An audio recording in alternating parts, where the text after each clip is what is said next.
সংগ্রামী বন্ধুরা, 5ই আগস্টে আগের দিনগুলোর কথা চিন্তা করুন। যারা বিএনপি করেছে তারা কত বড় কলিজা নিয়ে, কত বড় তাগিদ নিয়ে বিএনপি করেছে। সে সময় বিএনপি করি এই কথা বলতে হলে তার মুরদ লাগতো, তার কলিজা লাগতো, তার 46 ইঞ্চি বুকের পাটা লাগতো। আমরা সবাই এখানে যারা উপস্থিত সবাই সেই সময়ে জিয়ার সেই সৈনিক, জিয়ার সেনা। আমরা গর্ব করে বলতাম আমরা বিএনপি করি, এখনো বলি, ইনশাল্লাহ মৃত্যুর আগের দিন পর্যন্ত বলবো আমরা বিএনপি করি। সংগ্রামী বন্ধুরা, আজকের এই পরিবেশ এমনিতে আসেনি। খুনি হাসিনার রাজত্বকালে আমাদের 4000 ভাই বোনদের, আমাদের ভাই বোনদের হত্যা করেছে ফ্যাসিস্ট হাসিনা। 2000 নেতা কর্মীকে গুম করেছে। 50-60 হাজারের উপর মামলা মোকদ্দমা দিয়েছে। 60 লক্ষ আমাদের নেতা কর্মী আসামি হয়েছে। আমাদের উপর চালানো হয়েছে নির্যাতনের স্টিম রোলার। সৈয়দ মেহেদী আহমেদ রুমির মতো জননেতাকেও, বয়স্ক মানুষকেও বছরের পর বছর কারাগারে দিন যাপন করতে হয়েছে। আমাদের আদর্শিক মা বেগম খালেদা জিয়াকে সাজানো নাটকের মামলায় তাকে 6 বছর জেলে আটকে রাখা হয়েছে। আমাদের প্রাণের স্পন্দন তারেক রহমানকে 17 বছর তার পরিবার পরিজন সে বিদেশ ভুঁয়ে তাকে জীবন যাপন করতে হয়েছে এই খুনি হাসিনা এবং তার দোসর ভারতের ষড়যন্ত্রের কারণে। আমি শুধু একটি কথাই বলতে চাই, এই দুঃসহ দিন, খুনি হাসিনার নির্যাতন নিপীড়নের কথা যদি আমরা এত সহজে ভুলে যাই, তাহলে আমাদের সেই শহীদ ভাইদের রক্তের সাথে বেইমানি করা হবে। আমাদের ভাইদের নির্যাতনের প্রতি যে নির্যাতন করা হয়েছে, দেশের আলেম সমাজকে যেভাবে পাখির মতো মারা হয়েছে, সেই সবের দায় ভাগও কিন্তু আমাদের মাথায় এসে চেপে বসবে। প্রিয় ভাইরা, একটি দল যখন ক্ষমতার কাছাকাছি যায় অথবা একটি দল যখন ক্ষমতায় থাকে, তখন বিভিন্ন সুযোগ সন্ধানী লোক সেই দলে ঢুকে পড়ার চেষ্টা করে, যেমনটি বর্তমান সময়ে আমরা লক্ষ্য করতে পারছি। বাংলাদেশের 18 কোটি জনতা অধীর আগ্রহে অপেক্ষা করছে কখন একটি নিরপেক্ষ নির্বাচন হবে, কখন একটি ফ্রি ফেয়ার ইলেকশন হবে, যেখানে যে তার ভোটাধিকার ভোট করবে তার পছন্দের লক্ষ্যে। 18 কোটি জনতা এটাও বিশ্বাস করে এই ফ্রি ফেয়ার ইলেকশনে বিএনপি ইনশাআল্লাহ ক্ষমতায় যাবে, সরকার গঠন করে শহীদ এবং বেগম খালেদা জিয়ার আদর্শ উজ্জীবিত হয়ে এদেশের গণতান্ত্রিক ধারা অব্যাহত রেখে উন্নয়নের শীর্ষ শিখরে নিয়ে যাবে আমাদের প্রিয় মাতৃভূমিকে। ঠিক এই মুহূর্তে আওয়ামী লীগ সহ ফ্যাসিস্টবাদের কিছু দোসর আমাদের দলে ঢোকার চেষ্টা করছে, আমাদের সেই সব নেতাদের মাধ্যমে, যাদের কপালে কখনো ধানের শীষে ভোট দেওয়ার সৌভাগ্য হয়নি। আমি মনে করি ধানের শীষে ভোট দিতে হলে পুণ্যি লাগে, ধানের শীষে ভোট দিতে হলে হিম্মত লাগে, ধানের শীষে ভোট দিতে হলে তার সৎ সাহস থাকা লাগে। আমরা কুমারখালীর অনেক বড় নেতাকে দেখেছি, নমিনেশন আসলে পাগল হয়ে যায়, আমাকে নমিনেশন দিন।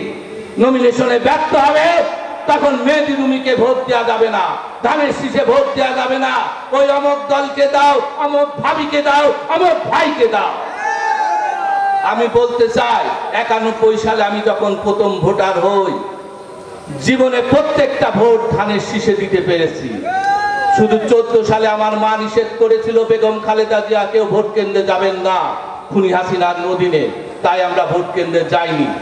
18 সালে ভোট দিব, ভোটের আগের দিন আমাকে র্যাব তুলে নিয়ে গিয়েছিল সৈয়দ মেহেদী আহমেদ রুমির নির্বাচনী কর্মকাণ্ড পরিচালনা করা অবস্থায় আমি যখন পোলিং এজেন্ট সেট করছিলাম, সেই সময় ভোটের দিন আমি জেলখানায় থাকায় 18 সালে ভোট দিতে পারিনি।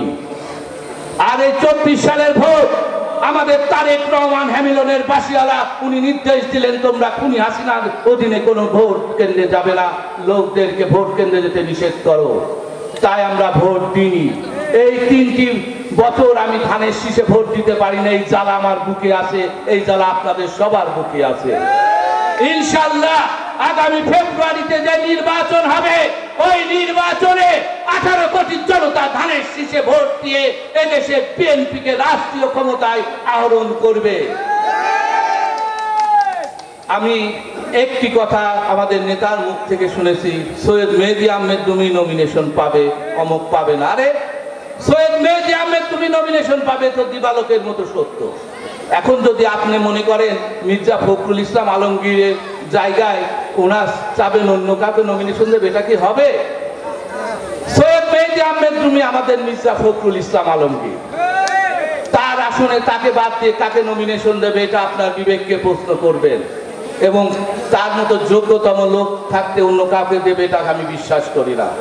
কিন্তু আমাদের কিছু ষড়যন্ত্র রোধ করতে হবে। আজকে যে আমি অমুক গ্রুপ, এই গ্রুপের সৃষ্টি কেন হয়েছে? এটা ফ্যাসিস্ট হাসিনার লোকদের সৃষ্টি করে, এটা ভারতের সৃষ্টি করে, এটা আপনাদের মাথায় রাখতে হবে। কুমারখালীর সবাই যিনি নমিনেশন দাবি করছেন তারাও জানেন সৈয়দ মেহেদী আহমেদ রুমি নমিনেশন পাবে।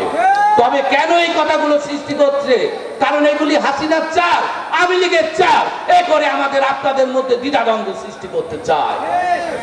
তারা মনে করতে চায় যে এরকম করলে সৈয়দ মেহেদী আহমেদ রুমি নমিনেশন পেলে পাস করতে পারবে না।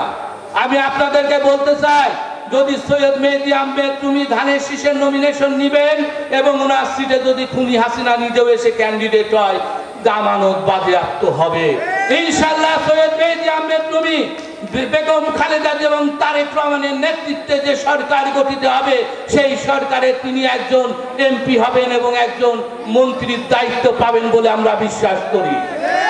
কেননা আপনারা জানেন বুকের রক্ত এবং চোখের জল কোনোদিন ব্যর্থ হয় না, ঠিক যেমনটি আপনার রাজনৈতিক শ্রম কখনো ব্যর্থ হয় না।